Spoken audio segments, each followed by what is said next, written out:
All right, so now let's look at example 5, factor. First thing I ask myself, do I have any common factors? Well, first off, before that, it's a trinomial. Okay, so 3 terms. Do I have any common factors? 6, 19, and 7? No. So next thing I'm going to do is I'm going to see what type of problem am I dealing with. Is A equal to 1 or A greater than 1? Well, in this case, A is greater than 1. A is greater than 1 because our A is 6. And so when A is greater than 1, we can't do the cheating shortcut like we did up here. We've got 2 methods for doing this. We can either do guess and check method, or we can do factoring by grouping. Okay, and I can show you both ways. Let's start with guess and check. So guess and check. So for guess and check, the first thing, if there's a greatest common factor, we factor it out. Well, we didn't have one. Write 2 sets of parentheses. Okay. Factor the first term and place those factors in both sets of parentheses. All right, so what I have to do is I have to take the first term, which is 6x squared, and I have to factor that. What does that mean? I have to think of what can multiply to 6x squared. Well, by the way, first off, I know it's going to be x and x, but I got to take care of this 6. So what multiplies to 6x squared? Well, you got 6x and 1x. What else multiplies to 6? 3x and 2x.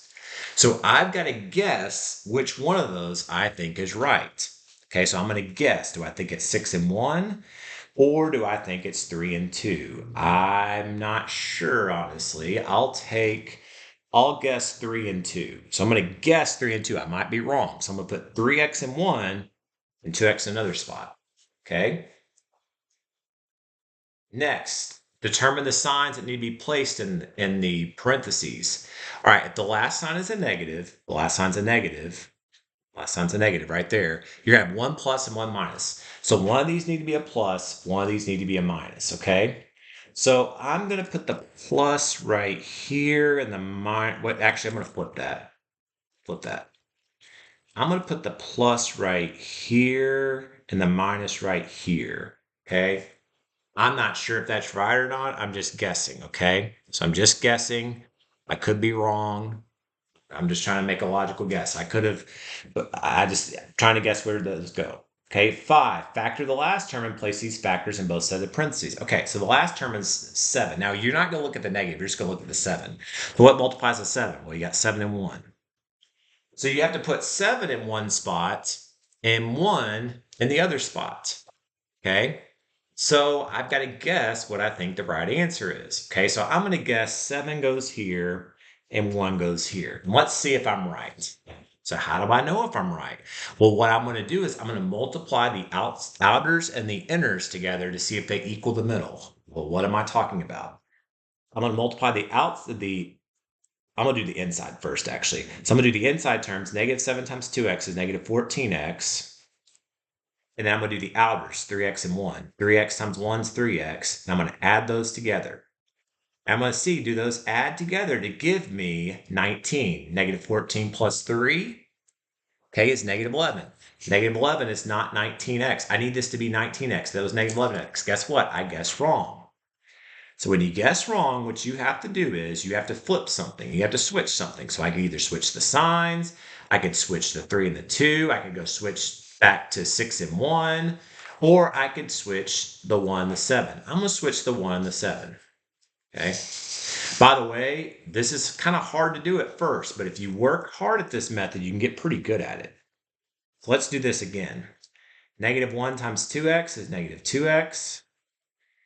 3x times 7 is 21x. And so if I add those together, so multiply the insides, negative 1 times 2x, negative 2x, outsides 3x times 7, I'm going to add those together to see if I get the middle. What's negative 2x plus 21x? 19x. And guess what? That gets me the middle.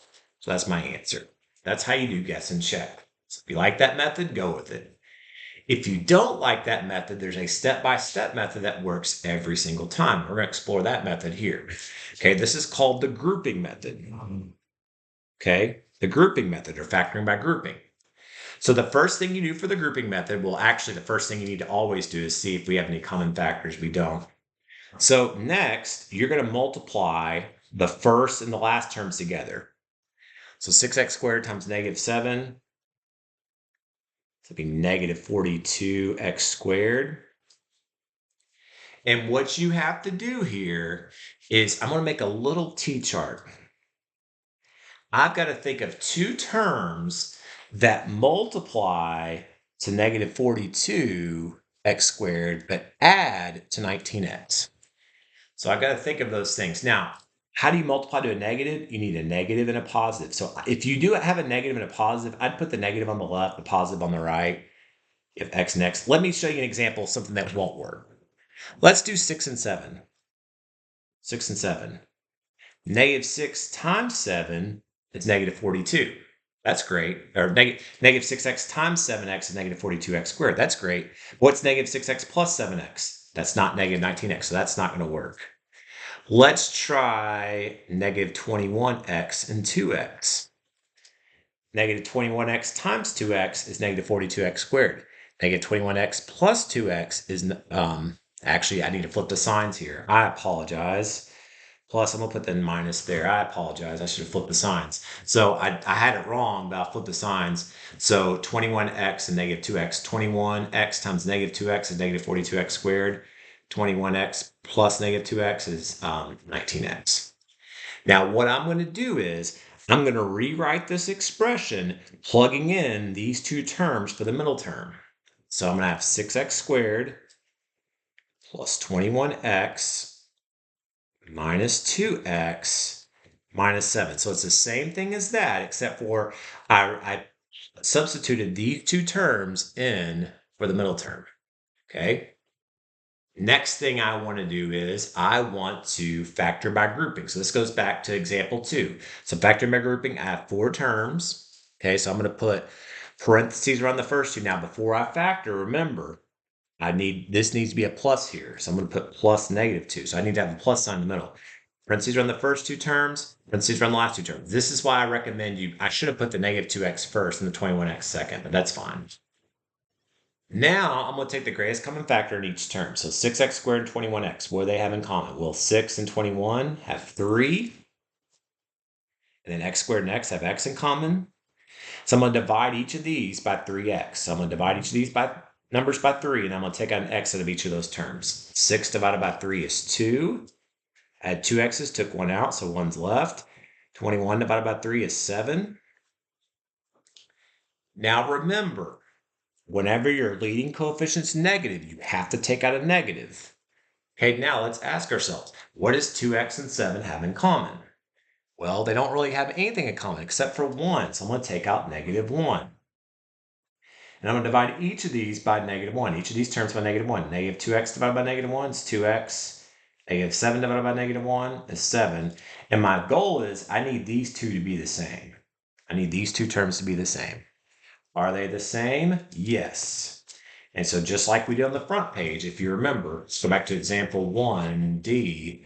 They had the two binomials that were the same. So what did we do? We brought the binomial out to the left, okay, because it's a common factor. So I'm going to take out 2x plus 7 to the left.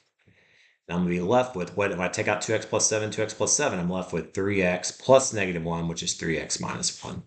And notice the order is reversed from there. That's fine. Okay, but these are both right. So you don't have to do it both ways. You just choose which way you